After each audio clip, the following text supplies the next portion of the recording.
ভোটের আগে ইডির সব মামলার নিষ্পত্তি, ভোটের আগে তদন্ত প্রক্রিয়া নিয়ে ইডি অধিকর্তার ডেডলাইন ঠিক কি রয়েছে, কি আরো বিস্তারিত আমরা জানবো। সরাসরি আমার সঙ্গে এই মুহূর্তে রয়েছেন রাজর্ষি দত্তগুপ্ত।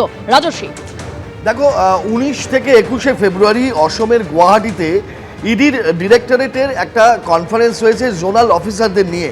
সারা দেশের জোনাল অফিসারদের ইডির ডিরেক্টর স্পষ্টভাবে বার্তা দিয়েছেন যে 25-26 আর্থিক বছর শেষ হতে চলেছে মার্চ মাসে, এবং তার আগে এইটা শেষ কনফারেন্স, এবং একেবারে স্পষ্ট বার্তা যে গুরুত্বপূর্ণ আর্থিক অপরাধগুলো সংক্রান্ত যে মামলাগুলো রয়েছে সেই মামলাগুলোর দ্রুত নিষ্পত্তি করতে হবে।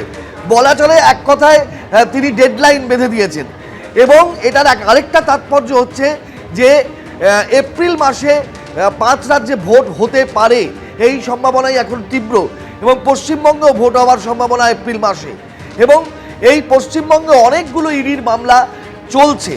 সেই জায়গা থেকে এটা তাৎপর্যপূর্ণ, যেটা ইডির ডিরেক্টর তার জোনাল অফিসারদেরকে স্পষ্টভাবে বলেছেন এই সম্মেলনে, যে 1 থেকে 2 বছরের মধ্যে বড় মামলাগুলো নিষ্পত্তি করতে হবে। যেগুলো অনেক দিন হয়ে গেছে সেগুলো একেবারে টার্গেটের সময় বেঁধে সেই মামলাগুলোকে দ্রুত তদন্ত প্রক্রিয়াকে এগোতে হবে, এবং যে তথ্যগুলো পাওয়া যাচ্ছে সেই তথ্যগুলোকে একটা সমন্বয় ব্যবস্থার মাধ্যমে সংরক্ষিত করতে হবে, যাতে আগামী দিনে আরও তদন্ত যখন হবে সেইগুলোতে সাহায্য পাওয়া যায়। যেটা বলা হচ্ছে যে একেবারে ফোকাস এরিয়া, ইডি ডিরেক্টর বলেছেন তার অফিসারদেরকে যে যেগুলো বড় ফিনান্সিয়াল ক্রাইম সেইগুলোকে টার্গেট করতে হবে।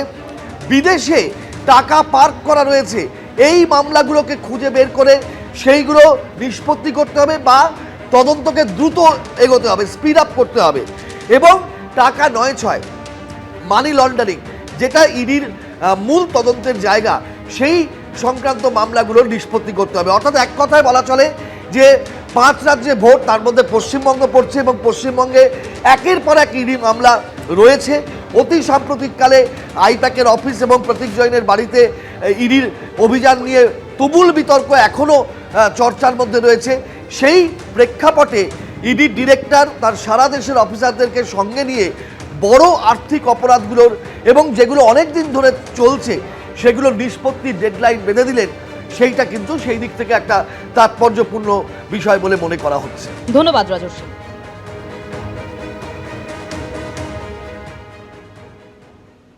ইডি তো প্রত্যেক সপ্তাহে যেখানে যেখানে দরকার তল্লাশি, গ্রেপ্তার, নোটিশ সবই করছে। এবং আমি তো জানি আইপ্যাকের যে চিফ ফাইন্যান্সিয়াল অফিসার সিএফওকে আজকে দিল্লিতে ডেকেছে, গেছেন কিনা আমি জানি না, খোঁজ দিয়ে বলতে পারি। ইডির যিনি হেড, তিনি ডাইরেক্টিভ দিচ্ছেন ভোটের আগে নিষ্পত্তি করতে হবে দ্রুত যেসব পেন্ডিং মামলা আছে।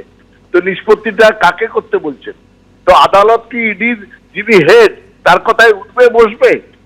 তারা বলতে পারবেন যে সুপ্রিম কোর্টে বা হাইকোর্টের জাস্টিসের সামনে এই ভদ্রলোক, তার অধিকার আছে যে আমাদের ভোটের আগেই এর নিষ্পত্তি করতে হবে?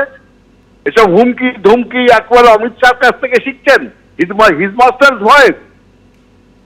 এতদিন ধরে 10 বছর 20 বছর ধরে কোনো কাজের কাজ করলেন না, মোদী আসার পরে চলে গেল 12 বছর, হাজার হাজার কেস করলেন, মানুষের টাকা খরচ করলেন, একটা কেসের নিষ্পত্তি করতে পারলেন না, আর আজকে হুমকি দিচ্ছেন। লজ্জা হওয়া উচিত, ওনার পদত্যাগ করা উচিত, আর এইসব অফিসারদের সরিয়ে দেওয়া উচিত, কারণ এরা রাজনৈতিক কারণে এইসব কেস করছেন। এবিপি আনন্দ, এগিয়ে থাকে, এগিয়ে রাখে।